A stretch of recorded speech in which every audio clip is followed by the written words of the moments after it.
দেখি নাই, ধরি নাই, ছুঁই নাই, ওই আল্লাহরে না দেখা বিশ্বাস করার নাম হইল ঈমান। জোরে কোন সুবহানাল্লাহ। বাজানো, কিন্তু আমরা আল্লাহর সঙ্গে কথা বলছি এক পঙ্খী কথা, দুই পঙ্খী কথা নয়, এক পাক্ষিক কথা, দুই পাক্ষিক কথা নয়। আমি বলছি আমার মাওলা শুনছে, কিন্তু আমার মাওলা বলছে আমি শুনি নাই। আমি বললে মাওলা শোনার মতো মাওলার সেই ক্ষমতা আছে, কিন্তু মাওলা বললে মাওলারটা শোনার মতো ক্ষমতা আমার এখনো হয় নাই। হইব কেমনে?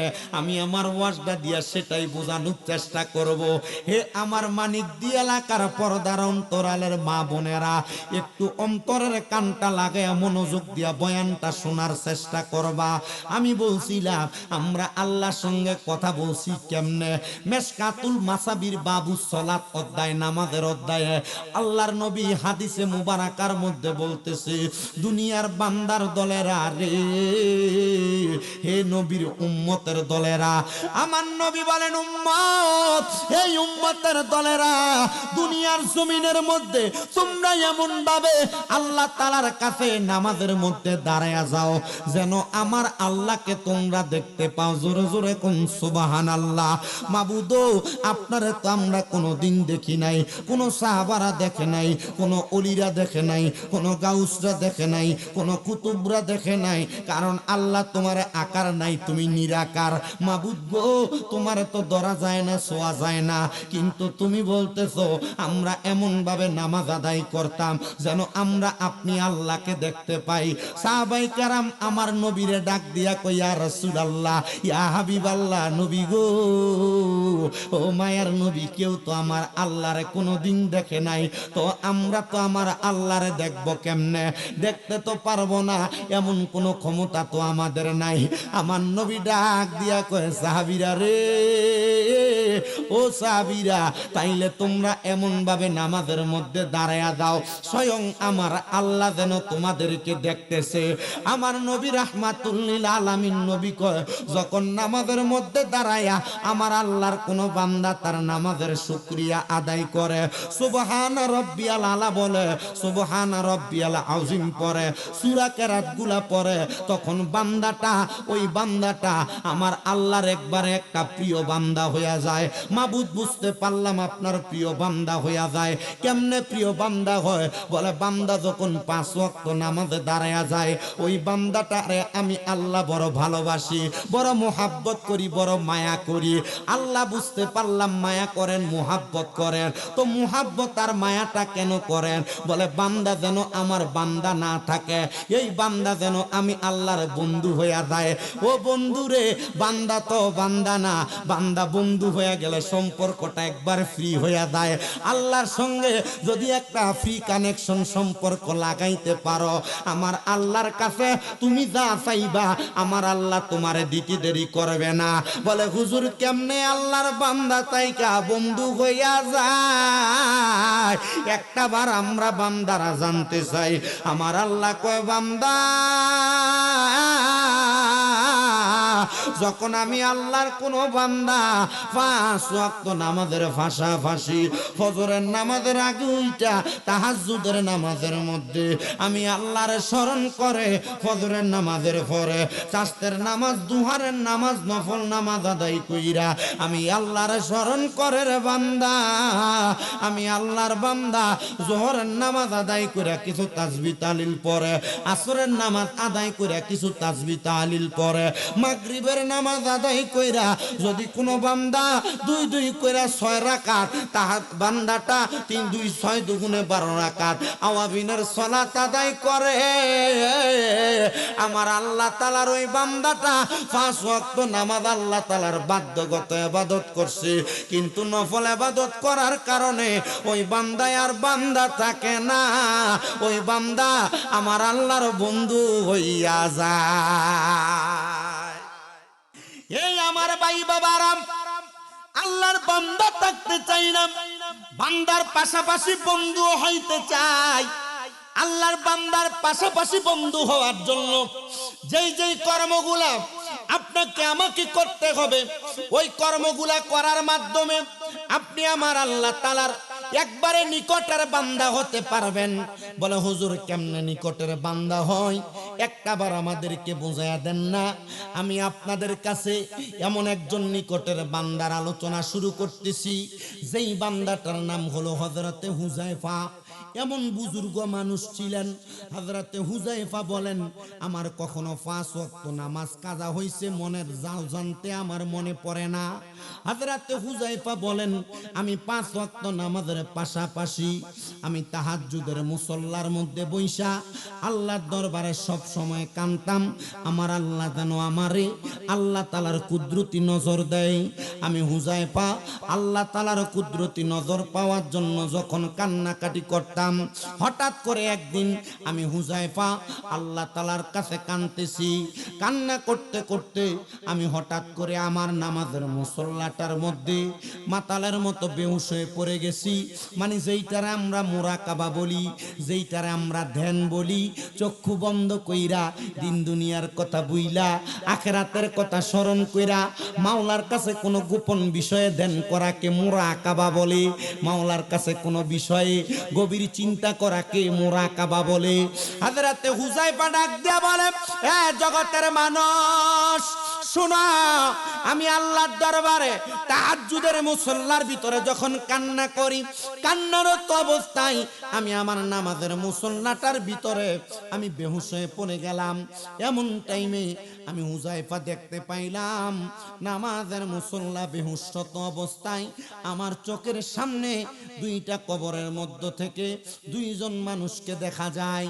যেই দুইটা মানুষ কবরের মধ্যে থাইকা তারা শুধু রোনাজারি করে, আর তাদের সামনে সুন্দর দামি দামি খাবার, কিন্তু তারা ওই দামি দামি খাবারগুলা খায় না। এ হুযায়ফা, তুমি কি বলতে পারো এটার কারণটা কি? হুযায়ফা কয়, না আমি বলতে পারবো না, তবে আমার কাছে আমার এলাকার সবচাইতে বড় একজন স্বপ্নের তাবির করেনেওয়ালা ব্যক্তি, যার নাম হযরতে ইবনে সিরিন, আল্লামা ইবনে সিরিনের কাছে আমি গেলাম। আমি যে ডাক দিয়া বললাম, ওগো আল্লামা ইবনে সিরিন, আপনি আমার একটা স্বপ্নের ব্যাখ্যা করে দেন। আমি স্বপ্নের মধ্যে দেখেছি দুইটা কবর, ওই কবরের মধ্যে একজন নারী একজন পুরুষকে দেখা যায়। যেই নারী পুরুষরা কবরের মধ্যে বসে আছেন, তাদের গায়ের জামা কাপড়গুলা সুন্দর, পোশাকগুলা সুন্দর, কিন্তু তারা কবরের মধ্যে সামনে দামি দামি রং বেরঙ্গের খাবার নিয়ে তারা শুধু কান্নাকাটি করতেছে। আল্লামা ইবনে সিরিন বলে, এই স্বপ্নের ব্যাখ্যা দিতে আমার সময় লাগবে 3 দিন। ইবনে সিরিনের জবাব শুইনা উনি ডাক দিয়া বলেন, ও আল্লামা ইবনে সিরিন, এই 3 দিন সময় আমি সহ্য করতে আমার বড় কষ্ট হবে, এই যাতনা আমি সহ্য করতে পারবো না, তুমি একবার বলো এই স্বপ্নের ব্যাখ্যাটা কি? উনি ডাক দিয়া বলেন, 3 দিন তুমি যদি কষ্ট সহ্য করতে না পারো, তুমি একা একা থাকবা না, জনসম্মুখে থাকবা। জনসম্মুখে থাকলে তোমার ব্যথা তোমারে আগলায় রাখবে, ব্যথা তোমারে কষ্ট দিবে না, ব্যথা তোমারে পেরা দিবে না। আল্লামা ইবনে সিরিন হযরতে হুযায়ফাকে 3 দিনের জন্য ওনার সঙ্গী বানায় ফেললেন। হযরতে হুযায়ফাও আল্লামা ইবনে সিরিনের সঙ্গী হয়ে গেল। আল্লামা ইবনে সিরিন হযরতে হুযায়ফাকে নিয়ে আল্লামা ইবনে সিরিনের ছোট্ট একটা কুঁড়ে ঘর আছে, যে ঘরের মধ্যে একা একা নির্জনে উনি ইবাদত করতেন, যেটাকে আমরা বর্তমানে খানকা বলি। খানকা কাকে বলা হয়? যে কোনো দরবারের নামে, যে কোনো দরবারের একটা শাখা হিসেবে এলাকার প্রতিনিধিরা, এলাকার খাদেমরা প্রত্যেক সপ্তাহে একদিন অথবা প্রত্যেক দিন আসরের পরে, মাগরিবের পরে, এশারের পরে আখাসুল খাস ভাবে যে জায়গায় ইবাদত করে, এটাকে বলা হয় খানকা। মারহাবা বলেন না? এটাকে বলা হয় খানকা। প্রিয় মুসলমানেরা, একটু অন্তরের কানটা লাগায় শোনো। আল্লামা ইবনে সিরিন রাহমাতুল্লাহ আলাইহি উনি ওনার ঘরের মধ্যে উনি যখন প্রবেশ করলেন, সাথে ওনার ছোট লোকটা যে নাম হযরতে হুযায়ফা, তার সঙ্গে নিয়া আল্লামা ইবনে সিরিন রাহমাতুল্লাহ আলাইহি একসাথে উনি নামাজ আদায় করেন। হযরতে হুযায়ফা বলেন, আল্লামা ইবনে সিরিনের মতো একটা নামাজি ওই যুগে আমি আমার জীবনে দেখি নাই। আর বর্তমানে বহু নামাজি দেখবেন আপনাদের মানিকদির মসজিদে নামাজ পড়ে, মুরগি যেভাবে ঠুকরা ঠুকরা আদার খায়, মুসল্লি এভাবে নামাজ পড়ে। নামাজে যায়, মসজিদে যায়, রুকু দেয়, সেজদা দেয়, মনে হয় বাড়িতে তার লাখ কোটি টাকার কাজ ফালায় আসছে, কোন সময় মসজিদ থেকে বাড়িতে যাবে এই তাড়াহুড়া চলে। আপনারা বলেন এমন নামাজি সমাজে আছে না নাই?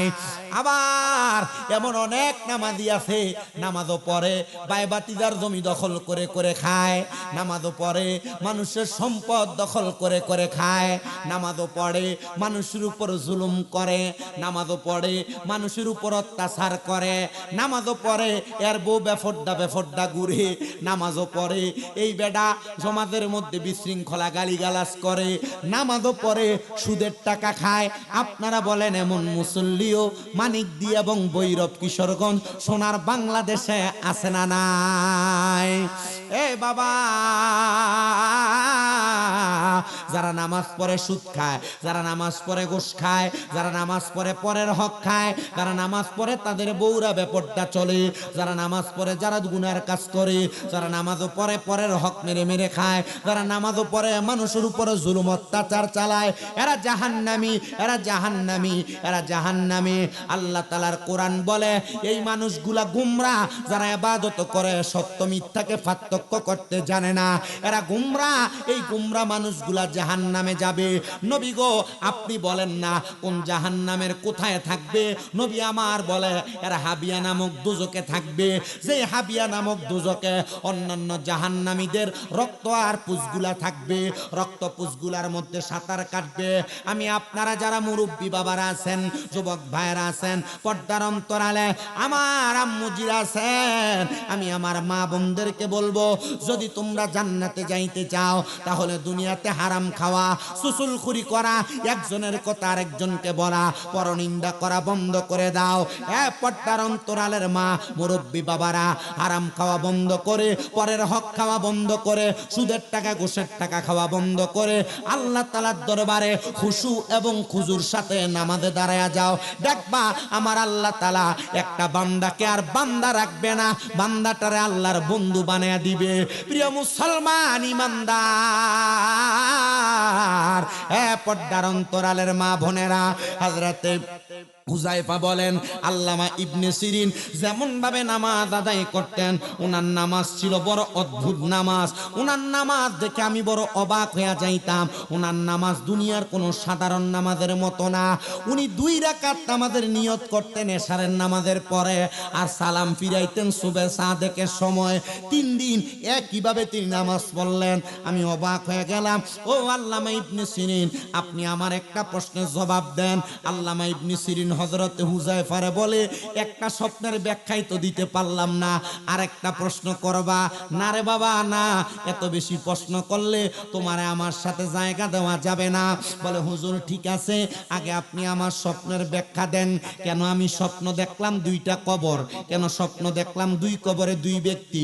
কেন স্বপ্ন দেখলাম ওই 2 কবরের ব্যক্তি কাঁদতেছে, কিন্তু তাদের সামনে দামি খানা, তাদের সামনে সুন্দর ব্যবস্থা, তাদের শরীরে সুন্দর পোশাক। আল্লামা ইবনে সিরিন এই প্রশ্ন শুইনা চোখের পানিগুলা টপ টপ টপ টপ করে ছেড়ে দিছে। এখানে অনেক মুরব্বীরা, যুবকেরা আছেন, পর্দার অন্তরালের মা বোনেরা আছেন, যারা আপনাদের মাকে স্বপ্ন দেখেন, বাবাকে স্বপ্ন দেখেন, দাদা দাদিকে স্বপ্ন দেখেন, খাবার খুঁজতেছে, আপনাকে বলতেছে দোয়া করার জন্য, অথবা আপনাকে পানি আগে দেওয়ার জন্য বলতেছে। কারণটাকে একটু মনোযোগ দিয়ে শোনেন। এই স্বপ্নের ব্যাখ্যাগুলা, তাবিরগুলা জানলে আপনার বড় লাভ হবে। আল্লামা ইবনে সিরিনকে প্রশ্ন করার পর উনি চোখের পানিগুলা ছেড়ে দিয়েছেন, কান্না করতেছেন। হযরতে হুযায়ফা বলেন, ও আল্লামা ইবনে সিরিন, আপনি কেন এভাবে কান্না করেন? তিনি বলেন, যে 2 জন ব্যক্তিকে তুমি কাঁদতে দেখেছো, এই 2 জন ব্যক্তি বড় নেককার, বড় নামাজি, বড় মুত্তাকি, কিন্তু তারা কান্দে কেন? খাবারও ভালো, পোশাকও ভালো, কান্না করার কারণ কি? আল্লামা ইবনে সিরিন ডাক দিয়ে বলেন, হুযায়ফা রে শোনো, ওই ব্যক্তি দুনিয়াতে নেক আমল নিজে করছে কিন্তু তার নেক সন্তান বানায় নাই। ওই ব্যক্তি দুইজন তারা নিজেরা নেক আমল করছে, তাদের সন্তানকে নেককার বানায় নাই। ওই নেককার না বানানোর কারণে তাদের ওই সন্তানগুলা দুনিয়াতে অপকর্ম করে করে বেড়ায়, কিন্তু তারা কবরের মধ্যে শাস্তি পায়। তারা কবরের ভিতরে আস্তে আস্তে তাদের ভালো সময়গুলা ফুরে আসতেছে। তারা আল্লাহর কোরআনের কথা স্মরণ করে করে কান্দে। আল্লাহ বলেছেন লা ইয়াস্তাউই আসহাবুন নারি ওয়া আসহাবুল জান্নাহ, জান্নাতি আর জাহান্নামীরা একরকম না। আসহাবুল জান্নাতি হুমুল ফাইজুন, যারা জান্নাতি তারা হলো সফল কাম। হুযায়ফা, তারা দুনিয়া থেকে কবরে যাওয়ার পর যেই দামি খাবার সামনে নিয়ে কাঁদতেছে, এই দামি খাবারগুলা তাদের কর্মের ফল, এই দামি পোশাক তাদের কর্মের ফল, কিন্তু তারা তাদের সন্তানদেরকে তাদের মতো কইরা সুন্দর ভালো তৈরি না করার কারণে তাদের জন্য সামনে কঠিন যন্ত্রণাদায়ক শাস্তি রেডি করে রাখছে। এই জন্যই না তারা কাঁদতেছে, তারা কয়েকদিন পরে কঠিন আযাবের সম্মুখীন হয়ে যাবে। হযরতে হুযায়ফা বলেন, হুজুর আপনি বলেন ওই ব্যক্তিরা কারা, তাদের পরিচয় কি, তাদের বাড়ি কোথায়? ইবনে সিরিন বলে কেন? বলে আমি তাদের সন্তানের কাছে তাদের মা বাবার এমন বেহাল দশার কথা বলবো, কারণ মা বাবার বেহাল দশার কথা কোন সন্তান যদি শুনে সহ্য করতে পারে না। মা বাবার কঠিন মুহূর্তের কথা কোন সন্তান যদি শুনে সহ্য করতে পারে না। সন্তানের দল, আমার মানিকদের বাবারা, আমি জানি না আজকের জান্নাতের বাগানে কে মা হারায়া কে বাবা হারায়া বসছেন। মনে রাখবেন রে যুবক, মনে রাখবেন রে মুরব্বী বাবা, মা বাবা দুনিয়াতে থাক আর না থাক, আপনি মা বাবার প্রতি শ্রদ্ধাশীল থাকবেন। যদি থাকে তাহলে এদের দোয়াটা সকাল সন্ধ্যা সব সময় নিবেন, কারণ ওই মা বাবা আপনার জন্য বটবৃক্ষের ছায়ার মতো। এরা যখন আপনার ছায়া দিবে, আপনার আল্লাহর রহমত ডাইরেক্ট আপনার প্রতি পূর্বে পড়বে। আর ওই রহমত পড়লে সম্পদের চিন্তা আপনি করা লাগবে না, সম্পদ আপনার কাছে অটোমেটিক আসবে। টাকার চিন্তা করা লাগবে না, টাকা আপনার কাছে অটোমেটিক আসবে। আল্লাহর হাবিব মুহাম্মাদুর রাসূলুল্লাহ সাল্লাল্লাহু আলাইহি ওয়াসাল্লাম নবী আমার বলে, এই উম্মতের দল,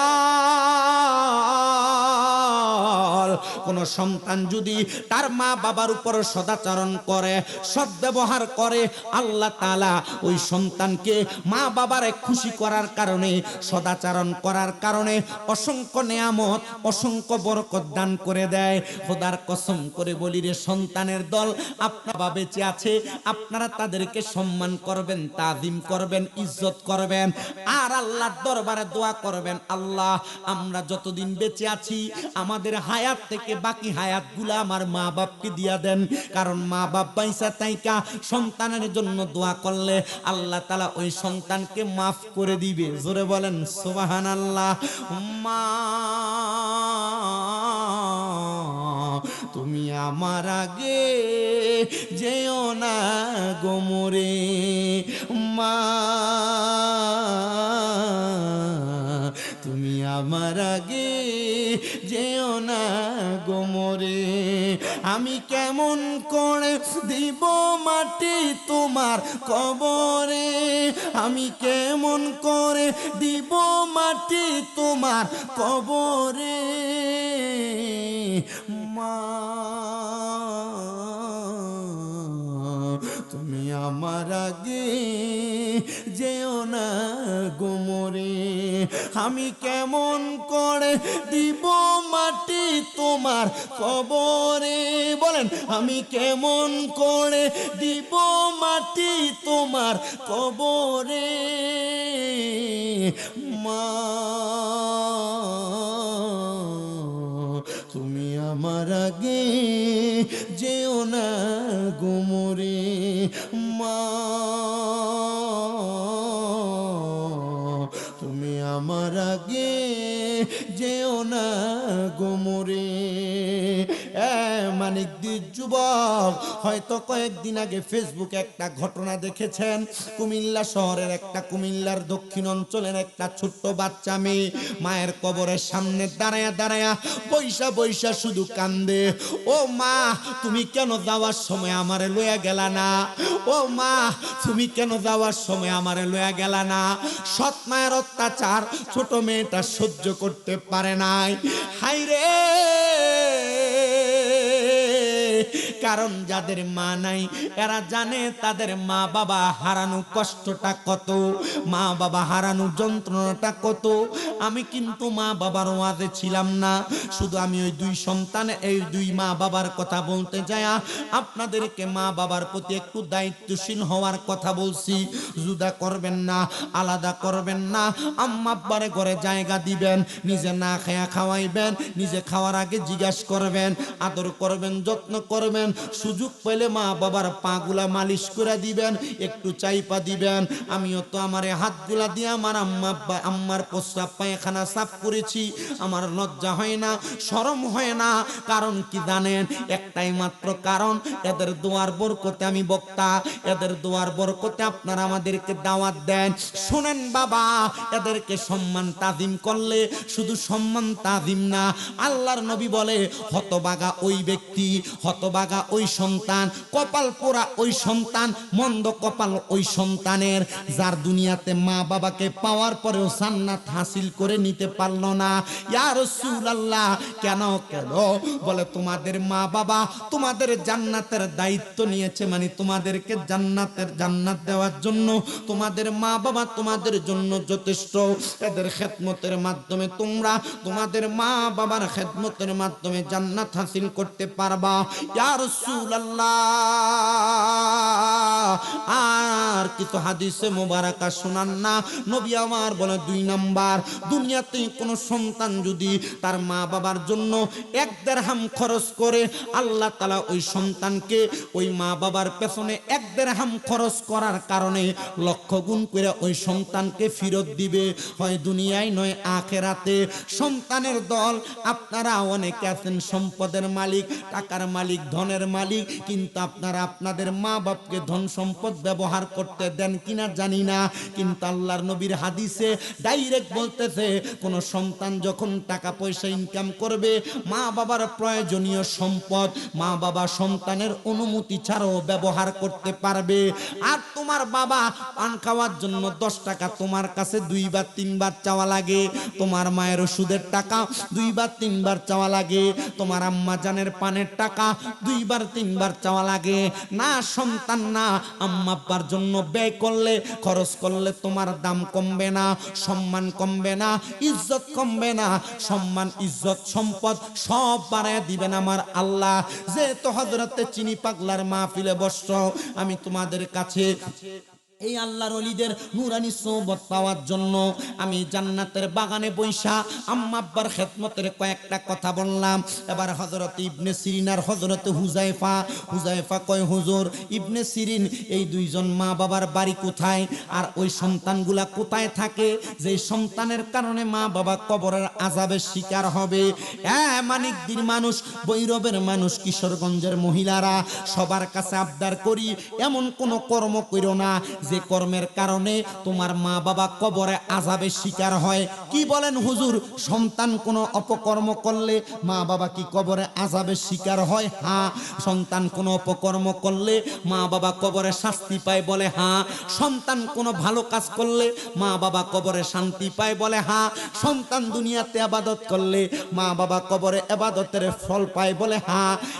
সন্তানের দল, মানিকদির মানুষ, শোনো এবার কান লাগায়া। হযরত ইবনে সিরিন কয়, ওনার বাড়ি হলো খোরাসান এলাকার দক্ষিণ পূর্ব অঞ্চলের মধ্যে। যদি তুমি যায়া ওনার মা বাবার ওই মা বাবার সন্তানদেরকে নসিহা করে তুমি সঠিক রাস্তায় আনতে পারো, তাহলে আমি তোমাকে আমার বেলায়াত দান করব, খেলাফত দান করব। সুবহানাল্লাহ বলবেন না? বেলায়াত কোনো স্বাভাবিক বিষয় না। বাংলাদেশে বহু পীর আছে, পীরের কোনো অভাব নাই। বহু পীর আছে বেরিয়েত লয়ে বয়া থাকে, পীরের কোনো অভাব নাই। বহু পীর আছে।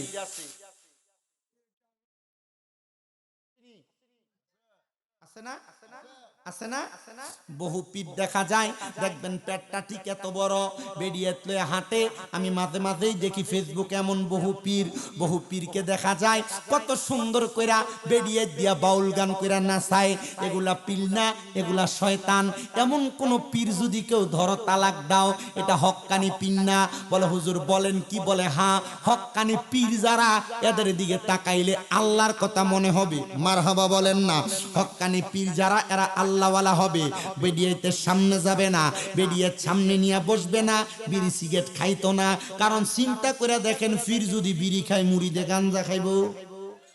কথা কয় না ঠিক কিনা?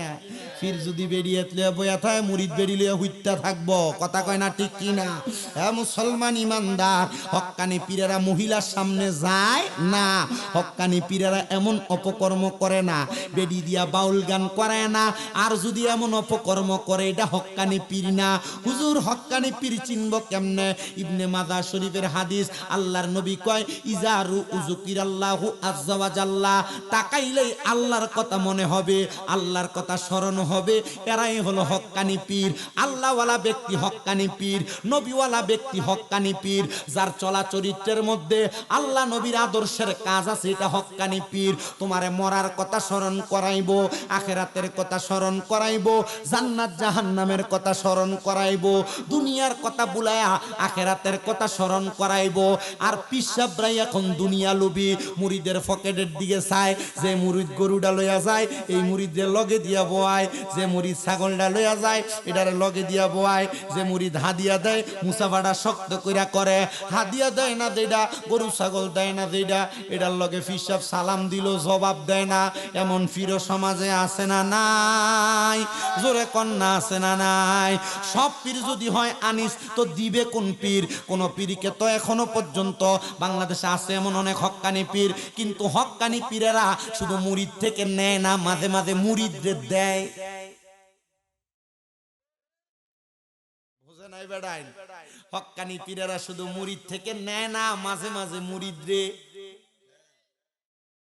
তোমরা বুঝতাছো নি কথা? হক্কানি পীর চিনবা কেমনে? পীরের দিকে চাইলে কার কথা মনে হইব? যেটা ভিডিওতে বয়ে থাকে এটা ফিরনি, যেটা এটা ফিরনি, যেটা ভিডিওতে গান করে এটা ফিরনি, এটা গীতা। জোরে কও, জোরে কর না। তাহলে হক্কানি পীরের আদর্শ আসেনি? হক্কানি পীরের দিকে চাইলে কার কথা মনে হইব? হক্কানি পীর খালি মুরিদ থেকে নিত না, মুরিদ রে মারহাবা কয় না। আরো জোরে কন্যা মারহাবা। বলে হুজুর এগুলা কি বলেন? হুজুর বুঝতে পারলাম না, আপনি কি কোন দোয়াসলা হুজুর নাকি, হলদি মার্কা হুজুর নাকি? না না না, দোয়াসলা হুজুরও না, হলদি মার্কা হুজুরও না। আমি হকপন্থী কথাগুলা বলে দেই, যেটার মাধ্যমে আপনার ঈমান আকীদা দুরুস্ত হবে। এ পর্দার অন্তরালের মা, হক্কানি পীর তোমার জান্নাতের রাস্তা দেখাবে, তো নিজেই যদি জান্নাতে না যাইতে পারে, তোমারে নিবে কেমনে? এই জন্য এমন একটা পীর ধরবা। বলে হুজুর তো ধর্ম কেমনে সামনে না যাইতে পারলে? আল্লাহর নবীজির সামনে মহিলারা আসতেন না, পর্দার অন্তরালে থাকতেন। নবীজি যেই বাক্যগুলা বলতেন, মহিলারা সে বাক্যগুলা বলতো। বইলা বইলা ইসলাম কবুল করে ফেলতো, বায়াত গ্রহণ করত, মুরিদ হইয়া যাইতো। আমরা মনে করি হাতে হাত দিয়া মুরিদ হইলে মনে হয় বায়াত জিনা। বায়াত শব্দের অর্থ ওয়াদাবদ্ধ হওয়া, বায়াত শব্দের অর্থ আবদ্ধ হওয়া, বায়াত শব্দের অর্থ পরিণয় করা। হুজুর ওয়াদাবদ্ধ আবদ্ধ পরিণয় কি? আমি কিন্তু ওয়াজ একদিকে থেকে আরেক দিকে যাইতেছি, আপনাদের কি কষ্ট হইতেছে? ওয়াজ কি বুঝতেছেন আপনারা? আমার ওয়াজের একটা লাইন ঠিক, ওই যে আমার মূল ওয়াজ হইল হযরতে ইবনে সিরিন আর হযরতে হুযায়ফা। আব্বাজি আমি বুঝতেছি আপনি যে তরিকতের মানুষ, এটা বুঝই যা। খানকার কথা যখন কইছি, হ্যাঁ ইঙ্গিত দিচ্ছেন, তখন এটার ফাইলে চিন্তা তরিকতের মানুষ। মারহাবা কন্যা। খানকা পীর মাশায়েখের দরবারের পাগল আমরা। আমরা দুনিয়ার স্বাভাবিক কোন পাবলিকের পাগল না। আমরা খানকাওয়ালাদের কারণে বাংলাদেশে ইসলাম পাইছি। কথা কন্যা। আমরা মাজারওয়ালাদের কারণে ইসলাম পাইছি না। আমাদের কি ইসলাম দেখাইছে কে? শাহজালাল ইয়ামিনী। আমাদের কি ইসলাম শিখাইছে কে? শাহপরান ইয়ামিনী। এ ভারত বাংলাদেশের মধ্যে, উপমহাদেশের মধ্যে মানুষ তো ধুতি পরা পরা ঘুরতো, রাম রাম করতো, নামের আগে সি লাগাইতো। শাহজালাল ইয়ামিনী বাংলাদেশে আগমন কইরা আমাদের নামের আগে মুহাম্মদ লাগাইছে, ধুতি খুল্লা লুঙ্গি পরাইছে। আর কিছু মুনাফেকে শাহজালালের মাজারে বুম্পিং আর ভাঙ্গার জন্য কত সুন্দর করে বক্তব্য দেয়। কথা কন্যা ঠিক কিনা? আমরা তো বাজে বারে এই কথাগুলোই বলি। এরা যে এত কিছু করে, আমার অনেকে কয় হুজুর এত কথা কয়, আপনি মাঝে মাঝে কোন আপনি মাজার ভাঙ্গার পক্ষে, আপনি কোন যে মাজার যারা ভাঙ্গে এরা এদের কথা কোক, আপনি এদের বিরোধিতা আমি নিজে করি না, করেন না কেন? আমি কইলাম আল্লাহ জানে কইছে মান আদানি ওয়ালিয়ান ফাকাদ আযামতুহু বিল হারবে। আমার বন্ধুদের সাথে যারা বেয়াদবি করে আমি আল্লাহ তাদের সাথে যুদ্ধের ঘোষণা করি। তা আল্লাহ যদি এর সাথে যুদ্ধ করে আমি মৌলবি কয়ার কোনো দরকার আছে? আল্লাহ ফেরাউনকে কেমনে শাস্তি দিল, নমরুদকে কেমনে শাস্তি দিল, একটারে পানি ডুবাইয়া একটারে নাকের ভিতর দিয়া ল্যাংরা মশা ঢুকাইয়া জুতা দিয়া বাইরে মারাইছে। তো যারা মাজার ভাঙ্গার জন্য ফোন দিয়ে আসবে বাংলাদেশে, এদেরকে আল্লাহ এভাবে জুতা ফিরা করে বাংলাদেশ থেকে তাড়াইবো। ডান হাত তুলে বলেন ঠিক না বেঠে? বাংলাদেশের কুমিল্লা দেবিদ্দারের হাসনাত আব্দুল্লাহ নতুন এমপি হয়েছে, তো উনি কইছে যে মাজার ভাঙ্গা, মাজারে হামলা করা, খানকার দিকে বদনজর দেওয়া উনি এটা বরদাস্ত করবে না, প্রশাসনিক ভাবে পদক্ষেপ নিবে। আমি আমার গত কয়েকটা মাহফিলে বারবার বলছি, হাসনাত আব্দুল্লাহ সাহেব, তো ভবিষ্যতে কেউ যদি মাজারের উপর অসৎ আক্রমণ আর খারাপ কর্মকাণ্ড চালায় আপনি বিচার করবেন বা বিচারের আইনের আওতায় আনবেন, ঠিক আছে কথা। কিন্তু এর আগে যে 90-95টা মাজার ভাঙছে, এটির তো প্রমাণ আছে, এটির প্রমাণ আছে না? প্রমাণ আছে না? কারা কারা মাজার ভাঙছে, কারা কারা আগুন লাগাইছে, কারা কারা মাজারের গরু চুরি করছে, কারা কারা মাজারের ডেকডেকসি চুরি করছে, আপনি আগে এটির বিচারটাকে করে দেখান, এরপরে বুঝছেন ভবিষ্যতে বিচার হইব। আর নাইলে এটা হুদা দোকা, কথা কয় না, ঠিক কিনা আব্বাজি? তবে আমরা যারা সুন্নি দাবি করি, আমরা ওই মাজারের পক্ষে। কোন মাজার? মাজার ঠিক আছে, এটা আল্লাহর ওলির মাকবারা, এটা আল্লাহর ওলির মাজার, আল্লাহর ওলির স্থান। আল্লাহর ওলিকে এই জায়গার ভিতরে কবরস্থ করা হয়েছে, শেষ দাফন করা হয়েছে। এই আল্লাহর ওলির মাজার আমরা জিয়ারত করব কেমনে? সূরা ফাতিহা, সূরা ইখলাস, সূরা রহমান, সূরা ইয়াসিন, সূরা ওয়াকিয়া, সূরা তাকাসুর, এগুলা পড়ে পড়ে জিকির আজকার করব। আমরা কি সেজদা দিব? জবাব দেন, আমরা কি সেজদা দিব? আহলে সুন্নাত ওয়াল জামাত মাজারে সেজদা দেওয়ার পক্ষে না। আহলে সুন্নাত ওয়াল জামাত মাজারকে তাজিমের পক্ষে। মাজারের সামনে যায় সূরা ফাতিহা পড়বে, সূরা ইখলাস পড়বে, সূরা ইয়াসিন পড়বে, সূরা হুমাযা পড়বে, সূরা তাকাসুর পড়বে, সূরা রহমান পড়বে, পরে পরে আল্লাহর দরবারে দোয়া করবে, ও আল্লাহ আমি পাপী, আমি নিকৃষ্ট, কিন্তু মাকবারায় এই মাজারে তোমার যে খাস বন্ধু শুয়ে আছে, উনি তো এমন কিছু কাজ করেছে যার কারণে তিনার এত সুন্দর মাজার হয়েছে, তার উসিলায় তুমি আমাকে মাফ করো, কবুল করো। আপনারা বলেন আল্লাহর ওলির ওসিলা দিলে দোয়া করলে ওয়াবতাগু ইলাইহিল ওসিলা, এই আয়াতে কারিমার খণ্ড বিশেষের খাতিরে আল্লাহ আমাদের দোয়া আল্লাহর ওলিদের ওসিলায় যিনারা মাজারে শুয়ে আছেন আল্লাহ কবুল করতে পারে কি পারে না? সেজদা দিয়ে নয়, জিয়ারত করে আমরা আল্লাহর কাছে দোয়া কামনা করব। আর যারা সেজদা দেয় এদের সাথে সুন্নিদের সম্পর্ক নাই, কারণ সুন্নিয়ত ভণ্ডামিকে সাপোর্ট করে না। আহলে সুন্নাত ওয়াল জামাত সঠিক পথ যেটা, আল্লাহর ওলিদের নূরানি সুহবত নিয়ে নবী পাওয়ার আশা করে, নবীর নূরানি সুহবত নিয়ে মাওলা পাওয়ার আশা করে। আর মাওলা যারা পেয়ে যায় ওই ব্যক্তি দুনিয়া সব পাওয়া যায়। আপনারা বলেন আল্লাহর ওলিদের নূরানি সুহবত, নবীজির নূরানি সুহবত, নূরানি নজর পেয়ে আমরা মাওলার হতে চাই কি চাই? ধরে বলেন না, চাই কি চাই না? সবাই দুরূদ শরীফ পড়েন, আল্লাহুম্মা সাল্লি আলা মুহাম্মাদিন নাবিয়ানা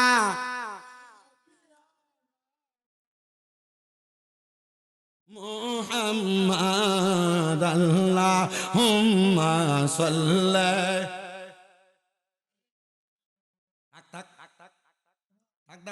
ওয়া নাবিয়ানা।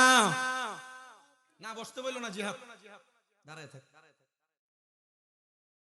নবী গো তোমার ভালোবাসায় পাপ মুছে যায়, নবী গো তো ভালোবাসায় পাপ মুছে যায়। ইয়া নবী ইয়া নবী ইয়া নবী ইয়া নবী,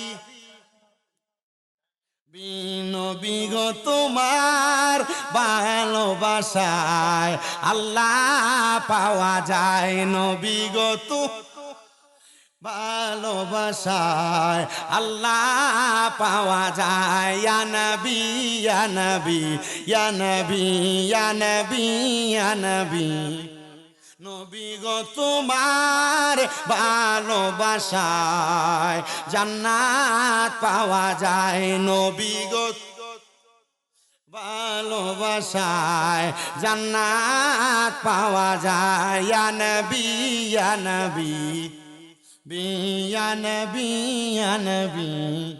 আমাদের কুমিল্লা শাহপুর দরবারের বাগদাদি মুর্শিদ কেবলা এটা শিখিয়ে দিয়ে গেছে, একটু মহব্বতে পড়েন না, ইয়া নবী ইয়া নবী ইয়া নবী ইয়া নবী ইয়া নবী ইয়া নবী। নবী গো তোমার ভালোবাসায় পাপ মুছে যায়, নবী গো তোমার ভালোবাসায় পাপ মুছে যায়, ইয়া নবী ইয়া নবী ইয়া নবী ইয়া নবী। হে আমার ভাই বাবারা, তো যেই কথাই ছিলাম, হযরতে মনে নাই ইবনে সিরিন, হযরতে ইবনে সিরিন আর হযরতে ইবনে সিরিন আর হুযায়ফা ডাক দিয়া কয়, হুজুর একবার বলেন আল্লাহর ওলির মাজারের মধ্যে অথবা দুইজন ব্যক্তি এরা শাস্তি পায় কেন? বলে সন্তানের অপকর্মের কারণে। আর ভালো থাকে কেন? সন্তানের ভালো কামের জন্য। চলে গেছেন আল্লামা ইবনে সিরিন। এবার এই কথা বইলা যখন গেছেন হযরত হুযায়ফা, খোরাসান এলাকার পশ্চিম কোণটা, এটা পশ্চিম না, তাহলে খোরাসান এলাকার দক্ষিণ পূর্ব কোণ বরাবর হযরতে হুযায়ফা হাঁটতে লাগলেন। হাঁটতে হাঁটতে শুধু বলতেছে, এমন কোন এতিম আছো নাকি? রাস্তা দিয়ে হাঁটে আর বলে, এমন কোন এতিম আছো নাকি যার মাও নাই বাবাও নাই, মা বাবা বুজুর্গ সন্তান বৎকার? কি কয়? এমন কোন এতিম আছো নাকি যার মাও নাই বাবাও নাই, মা বাবা নেককার সন্তান বৎকার? এই কথা বলতে বলতে রাস্তা দিয়া যায়। হযরত হুযায়ফা বলে, হাঁটতে হাঁটতে হাঁটতে হাঁটতে এক এলাকা, দুই এলাকা, তিন এলাকা, চার এলাকা, 7 এলাকা গেলাম। 8 নাম্বার এলাকার এক মদের বাটিখানার সামনে দিয়া যাইতেছি। কোন জায়গা? মদের বাটিখানার সামনে দিয়ে যাইতেছি। হযরত হুযায়ফা বলে, মদের বাটিখানার সামনে যাইয়া যখন আমি বললাম, এমন কোন ব্যক্তি আছো নাকি যার মা বাপ নেককার কিন্তু এতিম তুমি, তোমার মা বাপ নেককার, তুমি বৎকার? হযরত হুযায়ফা বলেন, আমি যখন এই কথা বললাম, হঠাৎ করে নেশা মদের বাটিখানার মধ্য থেকে একজন ব্যক্তি আমার সামনে দাঁড়াইলো। তার মুখের কথা যখন আমি শুনতে লাগলাম, তার জবান থেকে দুর্গন্ধ, আমি তাকে বলতে লাগলাম, তুমি কি জানো না নবীর হাদিস বলে কোন মানুষের মুখে দুর্গন্ধ থাকলে ফেরেশতা তার থেকে দূরে থাকে। কোন মানুষের দুর্গন্ধ নিয়ে নামাজ পড়লে নামাজ মাকরু হয়ে যায়। কোন মানুষের জবানে দুর্গন্ধ থাকলে আল্লাহ তাকে অপছন্দ করে। কোন মানুষের জবানে মুখের মধ্যে দুর্গন্ধ থাকলে আল্লাহ তাআলা ওই মানুষটাকে বাজে মনে করে, খারাপ মনে করে, অথবা ওই মানুষটাকে আল্লাহ পছন্দ করে না। সে ডাক দিয়ে বলেন, হুজুর আপনি যে কথা বলতেছিলেন ওই কথা জবাব দেন। আমি একজন নেশাখোর হুজুর, আমার নেশার কারণে আল্লাহ তাআলা কি আমার মা বাপকে কোনো কষ্ট দেয়? হুজুর বলে, না, নেশার ঘুরে তোমারে কোনো কথা বলা যাবে না, আগে নেশার ঘুর কাটাও। তো যারা নেশাখোর এরা নেশা বাড়ানোর জন্য মাঝে মাঝেই দেখা যায় এরা দেখবেন বেশি মিষ্টি খায়, আর যারা নেশাখোর না এরা দেখবেন নেশা কাটানোর জন্য টক খায়, লেবু খায়। আমি মাঝে মাঝেই কুমিল্লা শহরের, আপনারা বলেন তাহাজ্জুদের ফজিলতের বরকত দেয় একজন, তিনি কে? এবার উনি তাহাজ্জুদের নামাজ পড়তে লাগলেন। উনি বলেন, একদিন পড়লাম, 2 দিন পড়লাম, 3 দিন পড়লাম, কিন্তু আমার মা বাবার ব্যাপারে কিছু জানলাম না। হযরতে হুযায়ফা ডাক দিয়া কয়, জগতের মানুষ শোনো।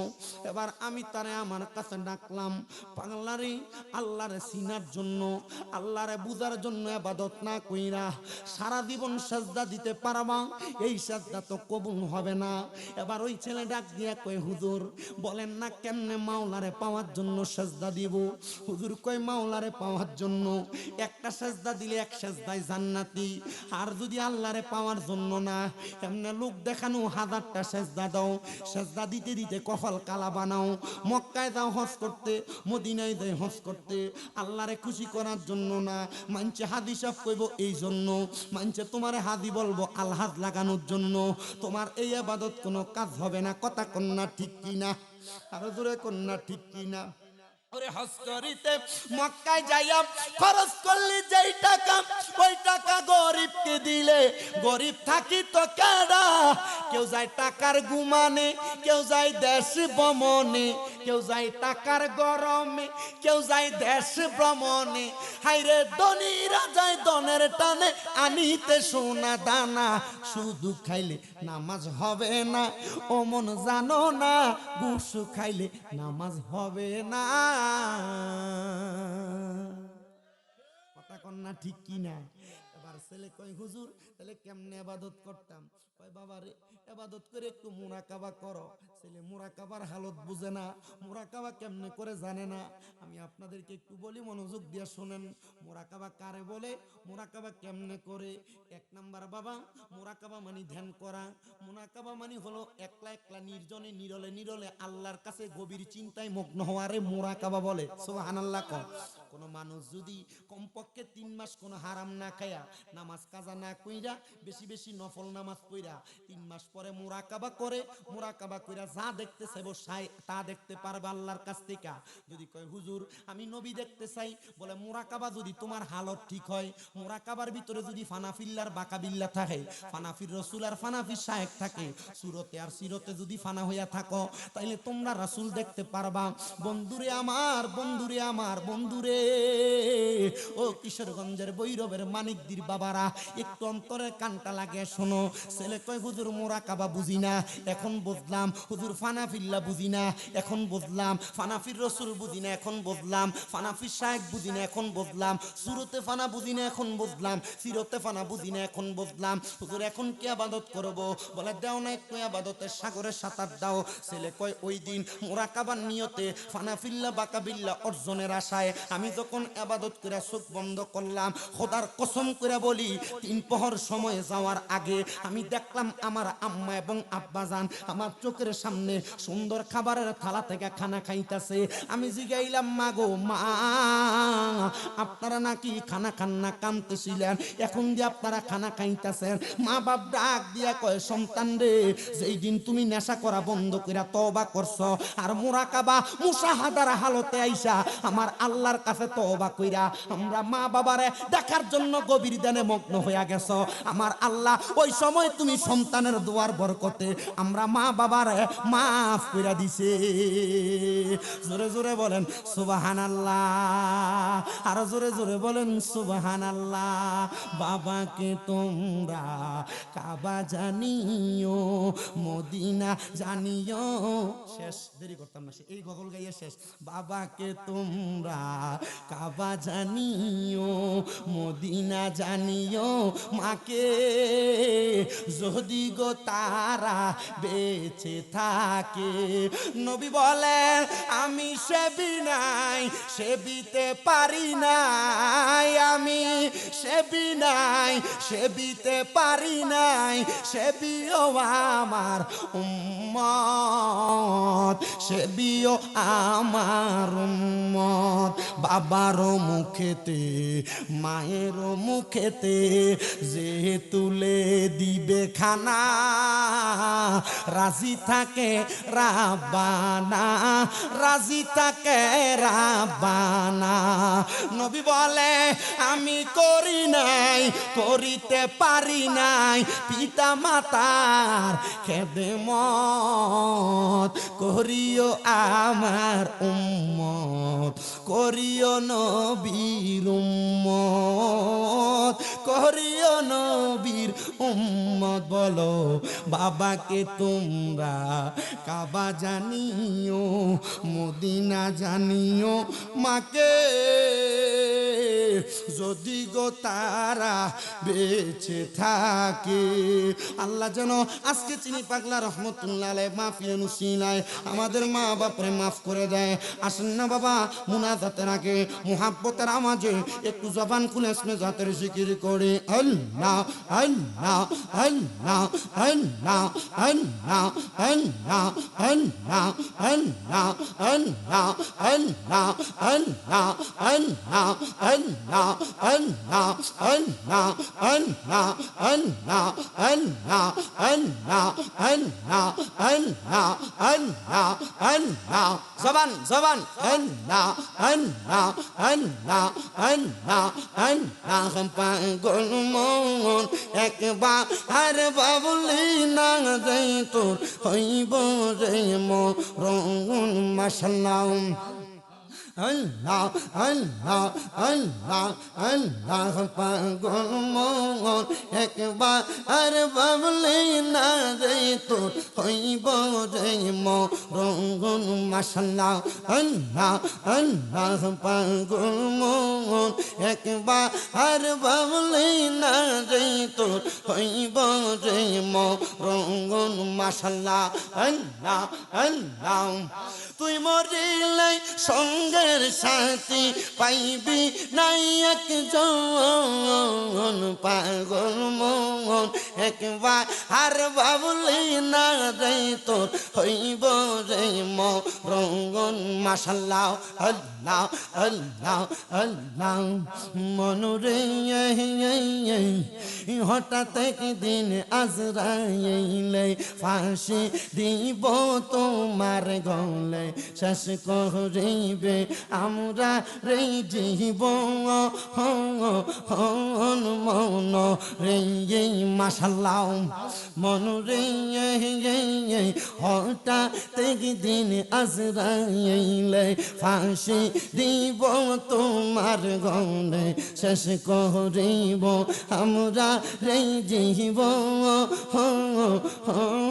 মন রে মারহাবা ওই কবরে সঙ্গের সাথী নবী নূরে দন পাগল মন একবার আর বাবুলি না রে তোর হইব রে মরণ মাশাআল্লাহ আল্লাহ আল্লাহ আল্লাহ মনরে বন্ধু বান্ধব বাছে যত জানা যাই যাবে শত শত আদার গৌরে কেউ তো যাবে না হা হা মন রে মাশাআল্লাহ জবানটা খুইলা মনরে বন্ধু বান্ধব বাছে যত জানা যায় যাবে শত শত আদার গৌরে কেউ তো যাবে না হা হা মন রে মারহাবা ওই কবরে সঙ্গের সাথী নবী নূরে দন পাগল মন একবার আর বাবুলি না রে তোর হইব রে মরণ মারহাবা আল্লাহ আল্লাহ আল্লাহ আল্লাহ আল্লাহ আই বহরপীর আব্দুল কাদের আউলি ইয়ার শিরোমণি মাশাআল্লাহ আই বহরপীর আব্দুল কাদের আউলি ইয়ার শিরোমণি মাশাআল্লাহ আল্লাহ আল্লাহ তোমার ওই নামের গুণে আগুন হইয়া যাই পানি আই বড় পীর আব্দুল কাদের আউলি ইয়ার শিরোমণি মাশাআল্লাহ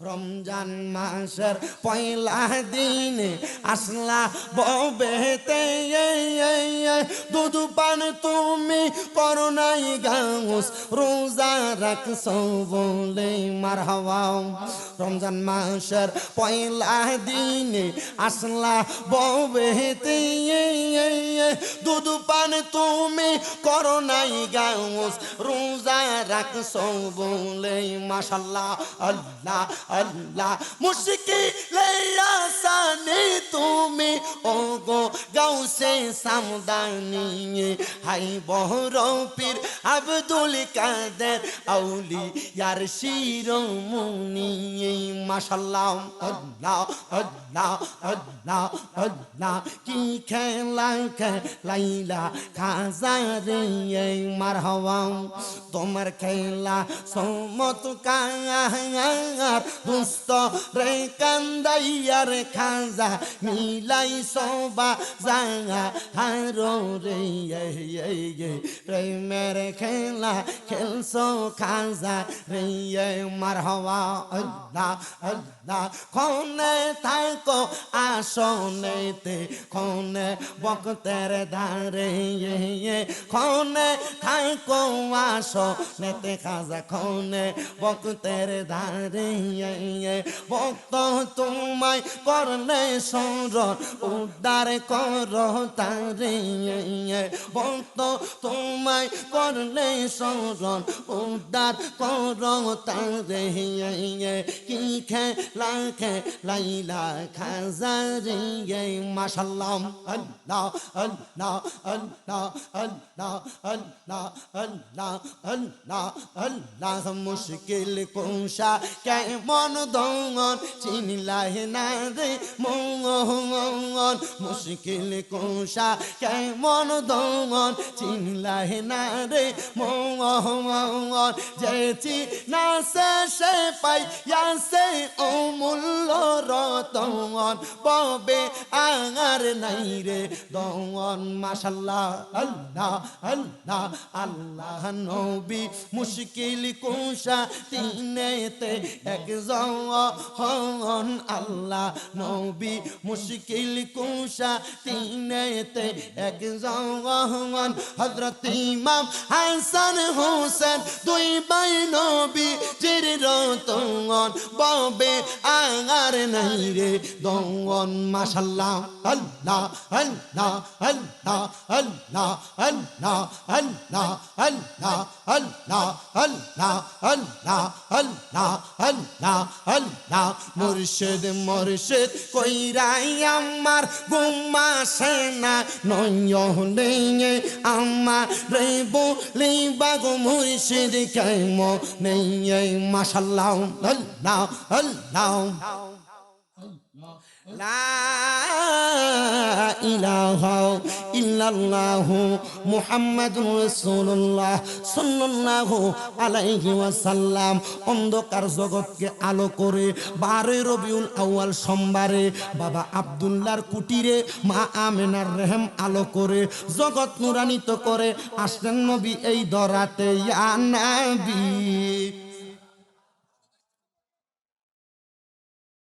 ইয়া রাসূল উড়াও ওয়ালা রাসূলিল কারীম রব্বানা যালামনা আনফুসানা ওয়া ইন লাম তাগফির লানা ওয়া তারহামনা লানাকুনান্না মিনাল খাসিরিন মাবুদ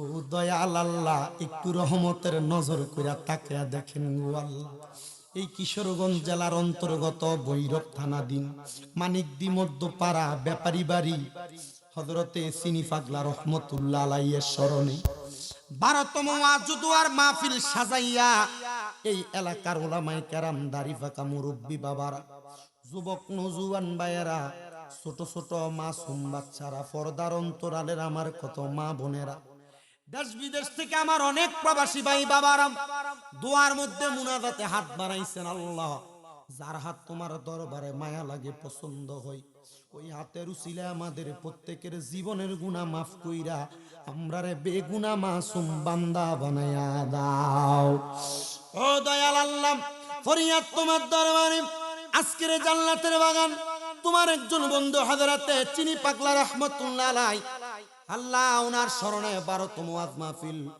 এই মাহফিলের মধ্যে যারা টাকা দিয়া পয়সা দিয়া শ্রম দিয়া বুদ্ধি দিয়া পরামর্শ দিয়া মাইক দিয়া লাইট দিয়া ফ্যান্ডেল দিয়া মিডিয়ার বাইরা সহ সম্মানিত শ্রোতা মণ্ডলী পুরুষেরা পর্দার অন্তরালের আমার মা বোনেরা দেশ বিদেশ থেকে সোশ্যাল মিডিয়ার মাধ্যমে দেখনেওয়ালা ভাই বাবারা যারা যারা মুনাজাতের মধ্যে হাত বাড়াইছেন আল্লাহ যার হাত তোমার দরবারে মায়া লাগে পছন্দ হয় ওই হাতের উসিলা আমাদের প্রত্যেকের জীবনের গুনাহ তুমি মাফ করে দাও আল্লাহ ফরিয়াদ তোমার দরবারে গো আল্লাহ আজকের জান্নাতের বাগানে কে জানি হাত বাড়াইছে, কার জানি জগতের মধ্যে আব্বা নাই। যেই বাবা রিকশা চালাইয়া মাটি কাইটা মাথার ঘাম পায়ে ফেলায়া পরের বাড়িতে বদনার কাজ করে সন্তানদের মানুষের মতো মানুষ করার জন্য আব্বার রক্তরে পানি বানাইছে, এমন আব্বা যাদের কবরে গো আল্লাহ, আব্বার কবর জান্নাতের বাগান বানায়া দাও। মাবুদ, কে জানি হাত বাড়াইছে, কার জানি জগতের মধ্যে মা নাই। আরে মা, যেই মা 10 মাস 10 দিন গর্ভে ধারণ করে সন্তানের প্রসব বেদনা সহ্য করে দুনিয়ার আলো দেখাইছে, নিজে না খেয়ে খাওয়াইছে, আল্লাহ রাত্রে ভালোভাবে ঘুমাইতে পারে নাই। এখন মা সন্তান লক্ষ কোটি টাকার মালিক, মা জননী কবরের বাসিন্দা। আল্লাহ এমন মায়ের কবর জান্নাতের বাগান বানিয়ে দাও। অনেক সন্তানেরা হাত বাড়াইছে গো, মাও নাই বাবা নাই, একবার এতিম গো, তাদের আম্মা আব্বার কবর জান্নাতের বাগান বানিয়ে দাও। ও দয়াল, আজকে একটা ছেলে বিদেশ থেকে ফোন দিয়ে কান্নাকাটি করেছে, হুজুর কোরবানির ঈদ আসলে আমার কলিজাটা শুধু আমার মা বাপের লেগে কান্দে, কোরবানির ঈদ আসলে আমার কলিজাটা শুধু আমার মা বাপের লেগে কান্দে। আমার বাবা বড় কষ্ট করে আমার বিদেশ পাঠাইছে, ঘরের গাই গরুটা বিক্রি করে দিছে, আমার মার গলার চেনটা কানের দুলগুলা বিক্রি করে দিছে। আমার আব্বা জানে কোরবানি দেওয়ার জন্য সর্বশেষ একটা গরু রাখছিল, লালন পালন করে কোরবানি দিবে, গরুটাও বিক্রি করে দিছে। আমার আব্বা বড় শখ করছিল কোরবানি দিবে, কিন্তু কোরবানি দিবে কেমনে? আমার আব্বা জানা আমার জন্যই কোরবানির গরুটা পর্যন্ত বিক্রি করে দিছে। আমার আব্বা জান দুনিয়া থেকে বিদায় হয়ে গেছে, মানুষের বাণী থেকে সমাজের গোশতগুলো আসলে মা বাপ আলু বাড়াইয়া দিয়া গোশতটা রান্না করে আমাদের কোরবানির গোশত খাওয়াইতো। এখন আমার ব্যাংকে লক্ষ লক্ষ টাকা পয়রা রইছে, আমি কত বড় বড় গরু আজকে 3 বছর কোরবানি দেই, কিন্তু আমার আব্বাও নাই দুনিয়াতে, আম্মাও নাই। হুজুর আমি এই গরু কোরবানি দেই, কিন্তু আমার মা বাপরে এক টুকরা গোশত আমি খাওয়াইতে পারি না। আল্লাহ গো, এমন অনেক এতিমেরা মায়ের জন্য বাবার জন্য কান্দে। আল্লাহ যাদের মা বাবা দুনিয়াতে নাই, মা বাপরে মাফ করে দাও। যাদের মা বাবা বেঁচে আছে হায়াতে বরকত দান করে দাও। আল্লাহ যাদের মা বাবা অসুস্থ শেফা দান করে দাও। আমার আম্মাটা 1 বছর হইয়া যায় অসুস্থ, আল্লাহ তুমি আমার মারে সুস্থ করে দাও। যতটুকু সুস্থ হয়েছে আমরা এতটুকু আশা করি নাই, তুমি তো ডাক্তারেরও ডাক্তার, তুমি আল্লাহ চাইলে আরো তাড়াতাড়ি সুস্থ বানিয়ে দিতে পারো। আমার কত ভক্তরা সারা বাংলাদেশে আমার মায়ের সুস্থতার জন্য রোজা রাখছে, কোরআন খতম করছে। আল্লাহ গো, আল্লাহ তাদের উসিলে হইল তুমি আমার মাটারে সুস্থ বানিয়ে দাও। এমন ভাবে যারা যারা যাদের মা বাবার জন্য দোয়া চাই, প্রত্যেকের মা বাবার দোয়া তুমি কবুল করে নাও। আজকে বৈরবের একটা মহিলা, আমি যখন বৈরব ব্রিজের উপরে উনি ফোন দিয়া দোয়া চাইছে, হুজুর আমার মা সব সময় আপনার ওয়াজ মাহফিল শুনতো, আমার মায়ের শখ ছিল আগামী বছর আপনার নিয়ে মাহফিলে নিব। হুজুর আমার মাটা 7 দিন আগে দুনিয়া ছেড়ে বিদায় হয়ে গেছে। আল্লাহ গো, জানি না মেয়েটার কলিজাতে জানি এখন কত কষ্ট। আল্লাহ যাদের এমন মা বাবা কবরে, মা বাপরে মাফ করে দাও। বিশেষ করে দোয়া প্রার্থী হয়েছেন সাবেক সভাপতি আব্দুল আহাদ সাহেব, মরহুম জয়নাল আবেদিন, আল্লাহ মোহাম্মদ আলতু মিয়া, ওহিদ মিয়া, আমি তো সানু মিয়া, হামিদ মিয়া, সানু মিয়া, মোহরম আলী, মোহরম আলীর মা এবং ব্যাপারী বাড়ির মুর্দেগান এলাকার সকল প্রবাসীদের জন্য আল্লাহ দোয়া কামনা করেছে। আল্লাহ আমার প্রবাসীদের কামাই রিজিতে তুমি বরকত দান করে দাও, প্রবাসীদের হায়াতে বরকত দান করে দাও, প্রবাসীদের রিজিকে বরকত দান করে দাও, প্রবাসীদের মনের নেক আশা পূরণ করো, যাদের আকামানে আকামার ব্যবস্থা করো, যাদের কাজকর্ম নেই কাজকর্মের ব্যবস্থা করো। সবুজ মিয়া বর্তমান সভাপতির ছেলে দোয়া চাইছে, আল্লাহ তুমি তারে কবুল করো। জোহরা বেগম দোয়া চাই, তারে তুমি কবুল মঞ্জুর করো। চিনি পাগলার বংশের সকলের জন্য দোয়া চাই, তুমি তাদেরকে কবুল করো। সুজনের আম্মাম এবং মরহুম মঞ্জিল ভুঁইয়ার জন্য দোয়া চা হয়, আল্লাহ এমন ভাবে নাম জানা অজানা যাদের জন্য দোয়া কামনা করে, আল্লাহ প্রত্যেকের খাস দোয়া তুমি কবুল মঞ্জুর করে নাও। মরণ দিবা দুঃখ নাই, তবে বেঈমান বানায় মরণ দিও না আল্লাহ। মরণের আগে বারবার মক্কা মদিনা তাওয়াফ জিয়ারত নসিব করায়া আমাদের প্রত্যেকের আখিরি জামানে মধুর কালেমা পড়াইয়া দিয়েন, লা ইলাহা ইল্লাল্লাহু মুহাম্মাদুর রাসূলুল্লাহ সাল্লাল্লাহু আলাইহি ওয়াসাল্লাম। আসসালামু আলাইকুম।